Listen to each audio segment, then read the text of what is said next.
नमस्कार सभी लोगों को। मैं डॉक्टर एन शुक्ला अपने YouTube चैनल पर आप सभी का हार्दिक स्वागत करता हूँ। आइए हम लोग आज मैनेजमेंट एंड डिसिप्लिन पे चर्चा करते हैं। व्यवस्थापन एवं अनुशासन, इसकी आवश्यकता कहाँ है, इससे विद्यालय में कैसे अनुशासन बनता है, कैसे अनुशासन की व्यवस्था की जाए।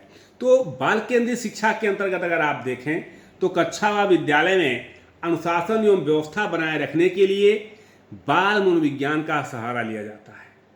इस बात से हम सभी अवगत हैं। उदाहरण के लिए कभी कभी कुछ शरारती बालक होते हैं। शरारती बालकों में अच्छे समायोजक के लक्षण दिखाई देते हैं।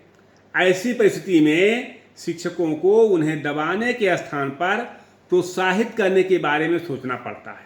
बच्चा शरारती है लेकिन ये दिखाई देता है कि उसके अंदर कुछ गुण हैं, तो उस गुण को प्रयोग करके कैसे अन्य बच्चों में लाया जाए। बाल मनोविज्ञान ही शिक्षक को ये बतलाता है कि एक ही व्यवहार भिन्न भिन्न व्यक्तियों में भिन्न भिन्न प्रेरणाओं के कारण हो सकता है।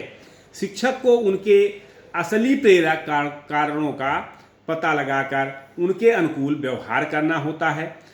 प्रयोग एवं अनुसंधान क्या है? Practical and research.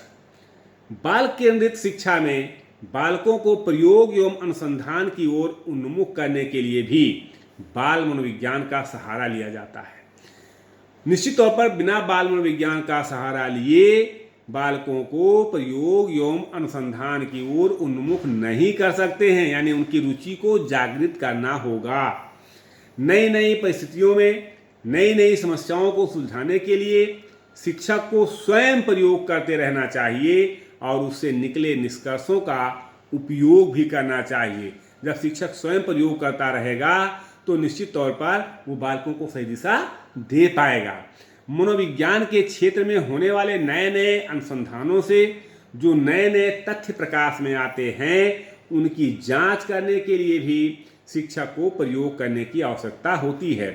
कक्षा में समस्याओं का निराकरण कैसे करेंगे आप देखिए कि बाल केंद्रित शिक्षा के अंतर्गत कक्षा की विभिन्न प्रकार की समस्याओं को पहचानने एवं उनका निराकरण करने के लिए भी बाल मनोविज्ञान का सहारा लिया जाता है।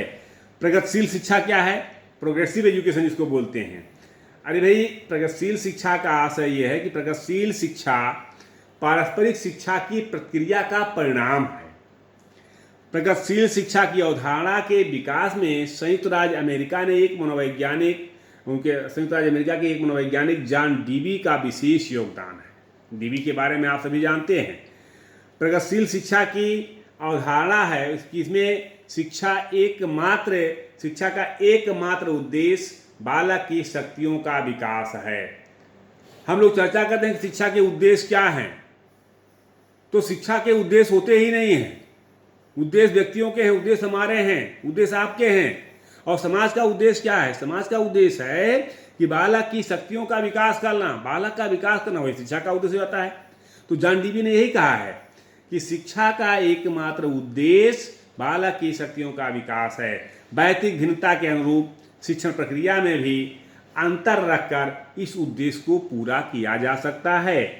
तो प्रगतिशील शिक्षा के अंतर्गत अगर आप देखें तो प्रोजेक्ट विधि है, समस्या विधि है एवं क्रियाकलाप या क्रिया कार्यक्रम जैसी शिक्षण पद्धतियों को अपना करके और इस शिक्षा व्यवस्था को बेहतर बनाया जा सकता है। और विद्यालय में बच्चों को उनको समझ करके उनकी रुचि, उनकी योग्यता, उनकी क्षमता, उनकी आकांक्षा स्तर को समझ करके और अध्यापकों को उस तरह से कार्यों में उनको लगाया जाए जिससे उनका सर्वांगीण विकास हो सके और विद्यालय का डिसिप्लिन भी बना रहे, विद्यालय का अनुशासन भी बना रहे, क्योंकि अनुशासन ही देश को महान बनाता है। अगर अनुशासन ही नहीं रहेगा तो विद्यार्थी आगे कैसे बढ़ेंगे। इन्हीं शब्दों के साथ हम अपनी वाणी को विराम देते हैं। बहुत बहुत धन्यवाद सभी को।